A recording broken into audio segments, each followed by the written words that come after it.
Bria Maranthus with Mike Fisher. We just got out of the Dallas Cowboys pre-NFL draft press conference. Now, Jerry Jones flew in on his helicopter right here. Yeah. Looks like the helicopter's already gone. Yeah. How did he disappear that quick? I don't know.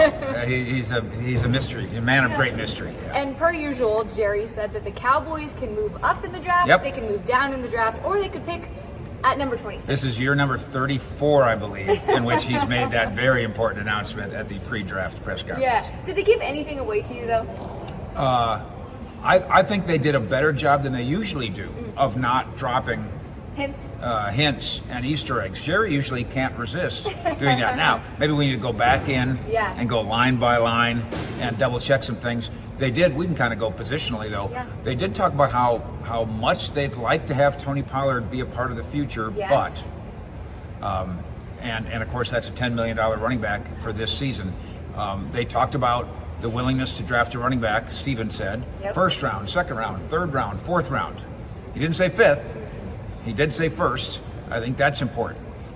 They talked about the involvement of Mike McCarthy in the draft process. Yeah. And I this found is- that very interesting. Yeah, and if you really follow what they've done here, it's interesting on two levels. One, contrary to what some people believe, Jerry Jones has always had his head coach have great authority there, and not just Jimmy, who obviously had co-general manager authority, but Dave Campo had draft authority, Jason Garrett had draft authority, Chan Gailey, all of them, and Mike McCarthy does as well.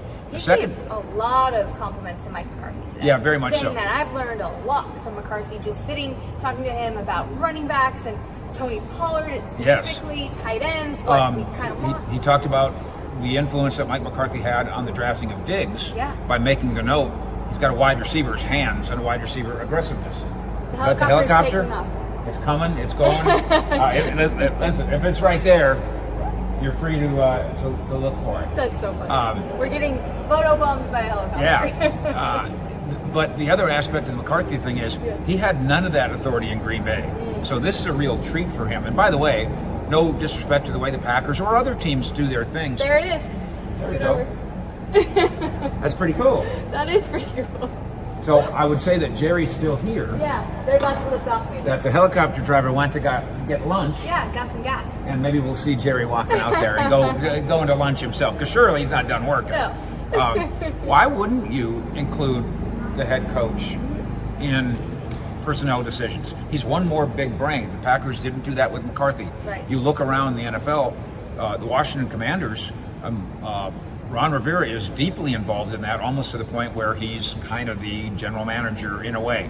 Bill Belichick in New England, obviously he runs that show, deeply involved. Right. And I'm not saying the coach has to run it necessarily, but in Atlanta, Arthur Smith, deeply involved. That seems like the smartest way to do it. In Seattle, Schneider and Pete Carroll very much over the course of a decade plus do this together. Right. And I think that's the wisest way, and the Cowboys have always done that. Now, is Jerry the final voice? Of course he is. He says unless it's a bad pick, then it was Steven's Then pick. it's somebody else's. like he joked today on McCarthy. He said, "We ain't got any problem with drafting. Our problem is coaching." Right. They actually don't have much of a problem in either area. He heaped great praise on Will McClay too, and then of course was asked, "Well, if he's so great, why don't you make him the general manager?" And Jerry responds by saying, "Because we already got us a general manager." And of course, that's Jerry himself. Right.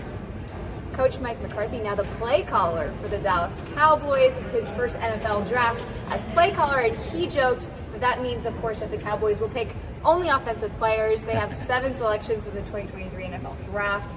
Do you feel like they're going to draft offensively to start? You know, they have the need at the tight end, offensive line, or what is your thinking here? Well, as we sit here, I thought they were very revealing when we kind of go into, okay, let's read between the lines. I don't think they're done with their board. They are still working through just how many first-round grades they're going to have, and I think many Cowboy fans understand this, NFL fans understand this. There's 32 guys that are going to be drafted in the first round, but there's not 32 grades. How many guys in a particular draft really merit being selected super high? And, you know, a normal year might be 18 to 20, and I've heard some people say it's only 15 this year, which would constitute a relatively poor draft. Stephen Jones says it's 15, 16, 18. So it's usually right there in that mix. The tough thing for the Cowboys is, and you could tell they fidget a little bit on being at 26 because they're not in control of very much. So it's really too early to pinpoint. Yeah. Although there are indications when we go through the positions that they've talked about openly. They talk about tight end, they talk about wide receiver, they talk about running back, and they talk very specifically about a starting left guard. Yeah. But that doesn't preclude them, obviously, from doing anything they want to do. They value pass rushers here very much. I think a second-round cornerback is something that's being discussed in this building. So as the week goes on, maybe we'll get some more Easter eggs and some more hints. But it's a great position to be in that the Cowboys roster does not hem them in to a position. One more thing that I think is really fascinating in our walk-off with Mike McCarthy. The number of mock drafts. And I was just going to bring this up. Yeah, and the public, we call them mock drafts, and we think of the mock draft as being, well, Bree does a mock draft, and Fish does a mock draft, and No, USA it's a Today is full simulation. Yeah, these guys, this organization, and other NFL teams too, they go through the process of what would happen if. Yeah. So what happens if the first pick is this guy and the second pick's that guy, and how does it come tumbling down to us? And here we are at number 26, or should we move up to number 18 because what's his name is available? Right. So they try to collect information from the other teams and then try to do simulations, and it's all computerized now. Right. So it's not a guy standing up on a board with a piece of chalk. Right. And they end up doing between 20 and 30 simulations. That's wild. To kind of figure out, okay, we think this is what the first 25 picks might look like, and so therefore, that same mindset and the early stages that we're in also influence this idea that let's trade up. Well, you can't trade up yet because you don't know who's up. Right.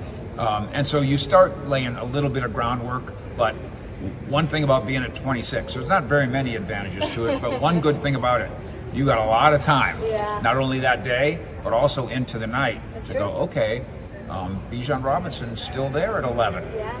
Maybe we make some phone calls. Let's check in on him. Where's the other running back, Gibbs, going to be? Let's check in on him. Who's slipping and why? Who do we have on our board that we like better than somebody else? Who do we have on our board that we think some other teams have him as a red flag guy? We don't have those kind of concerns. Yeah. Jerry talked about warts. Yeah, he talked a lot about warts. He really did, and it's an interesting way to say it. But what he's saying is, it makes a lot of sense. Right, and just like every person has their particular flaws, every prospect has their particular flaws. And in this particular draft, there are some high prospects with some flaws. Well, very much so. I think a really number one storyline here, I think there's three gigantic NFL storylines, and one of them is, where do all the quarterbacks go? Yeah. And another one is Jalen Carter. Absolutely. And for me, and I know that we're getting word from the guys in Seattle that maybe the Seahawks are a little scared. He's got immaturity issues. The car accident, the tragic car accident, certainly impacting him psychologically. But contrary to what I think many NFL observers believe, and Cowboy watchers too, the Cowboys have a reputation. They'll take that quote bad guy, and I use that term loosely, and they'll work to fix him. You know who really does it well is Seattle, and the Seahawks do it so well that nobody even knows they took a quote bad guy because they make it work. In that regard, Jalen Carter, who is a top 5 talent, the Georgia defensive lineman, at one point was considered to be a top 3 talent. Right. In that regard, he is a fit for a Seattle team that does a good job historically of helping a guy or fixing, if you want to, a guy. But there's one great example of a guy with warts. Yeah. That doesn't mean he can't be a great NFL player, because we all, except for Bree, I have some good projections. We all have a wart or two. Let's continue to talk about the NFL draft, in particular the first round. There's a lot of expectations and there's a lot of predictions. People are wondering if there's going to be the most quarterbacks drafted ever in the first round. Do you think there's any sleepers in this first round? We do obsess about the first round. Always. I mean, well, it's got its own night, so that's why. Right. And of course, the odds are that the first round guy is going to do more than the later round guy. It's 3.5 hours. Yeah. And it's a long night. And we'll be here at the Star in Frisco, and we'll be all over the NFL. We'll be at Seahawks headquarters. We'll be at Commanders headquarters. We'll be at Patriots headquarters. Texans. All around Eagles. So we'll be all around the country, and we'll be there for you.